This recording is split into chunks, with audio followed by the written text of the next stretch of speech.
Hey, what's cooking, Jay? Hello everyone, welcome back to Gunter's kitchen, and today we're making a special treat for you. We introduce you to Leberkäse. Leberkäse is a national specialty of Austria. It's like hamburgers for America or souvlaki for Greece. The Leberkäse, a Leberkäsesemmel is which like a meatloaf you put in a bread roll. That's the first thing people grab when they get off the plane back in Austria. So I totally believe you will love that. Okay, let's start. The ingredients you need are, you need beef mince, and not too lean beef mince. You need pork mince, the same.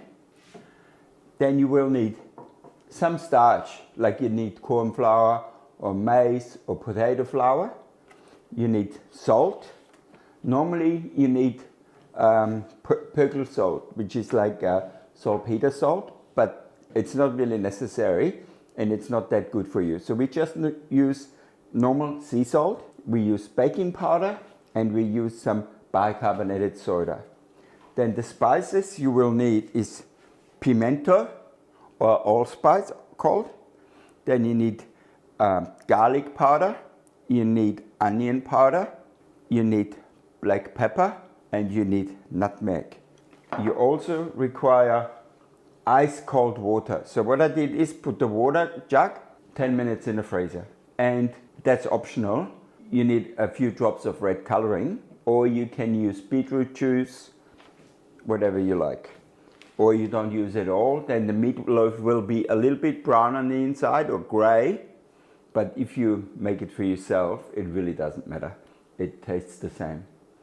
So the process is actually quite simple. We put the mince in, we put all the spices in, we let it run.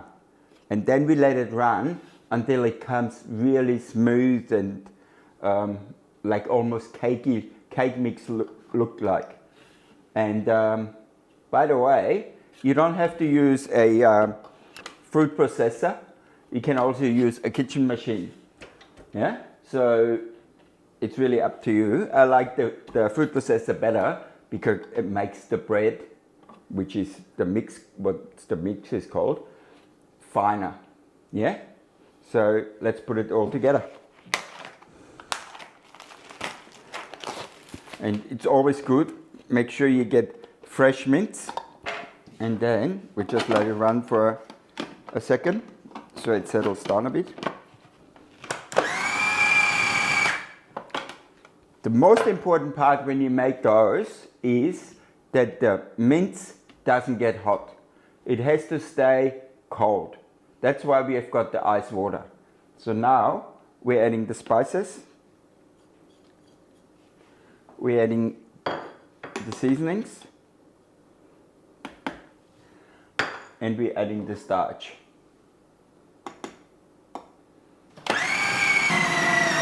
So what we're going to do while it's running, we're going to add slowly the water, and I might add just a few drops of the coloring. You know, just so when we eat it, it gets that lovely pink color. 7 drops are added. That should be enough. We don't want it too bright. So now we're slowly adding the water.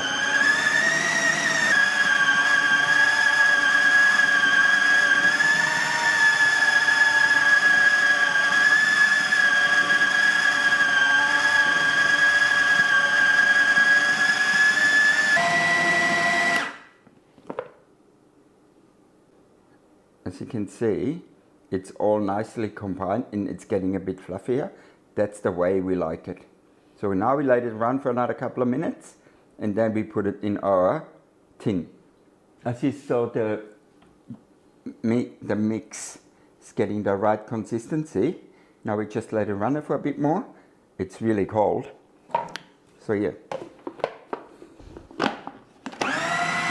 Okay, so that's it.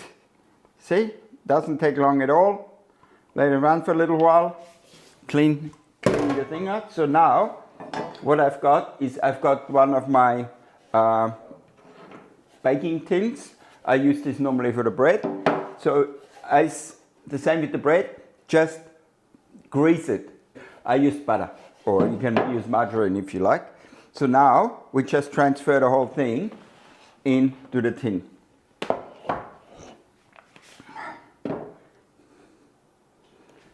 As you can see, I cleaned it out with my rubber spatula, put it all in there. So now the important part is you don't want any air pockets in there. So you put a bowl of warm water next to you, put your hands in it and just push everything down. We're going to make it nice and smooth up the top, and we use quite a bit of water generously. Yeah? So it turns out like this, nice and smooth, and we push it in all the corners. So when you bake it, you don't have huge air holes in there. Now, you could make a little pattern on top if you like, but we're not selling it, so it's just for us. So, as you can see, perfect. All right, so now I'm going to put this in the oven by about 130 degrees for an hour and a half, even a bit longer. But you put your probe in it when it's cooked, and it has to have 70 degrees in the middle. When it has 70 degrees, it's cooked. Now, if you like a bit of crust on top, for the last 10 minutes, you just turn up the temperature to 220, or as hot as your oven gets. All right? I'll see you when we'll take it out of the oven. All right, the time is up. We've had the meatloaf or the Leberkäse in the oven for 75 minutes. I turned it up for the last 5 minutes so we get a bit more color on top, and it is ready.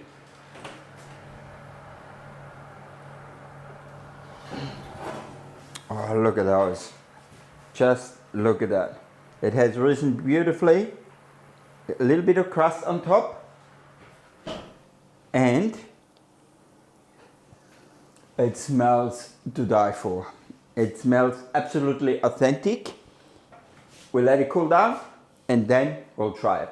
Okay, so now let's try the Leberkäse. Oh, still nice and warm. We just cut it in half.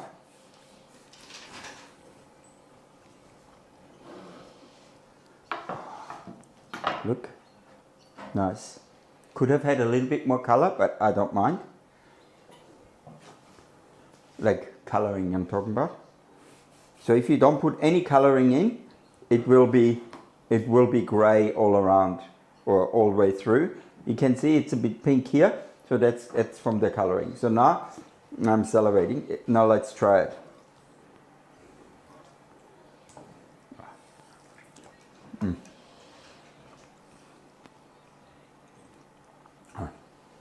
Melts in your mouth.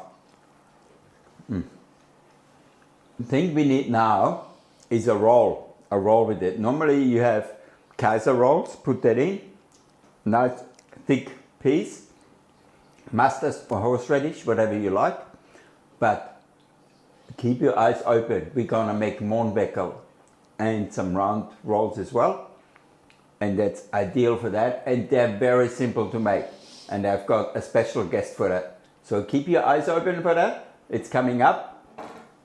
Maybe next Saturday. As you know, we do baking on Saturday. And as always, like, subscribe, follow us, and mention to your friends. Share the video. Leave a comment if you had Leberkäse before and how you liked it. What you liked it with. Some people like cheese with it, or some people like chilies with it. So, I see you soon at Gunter's Kitchen on YouTube. Bye for now.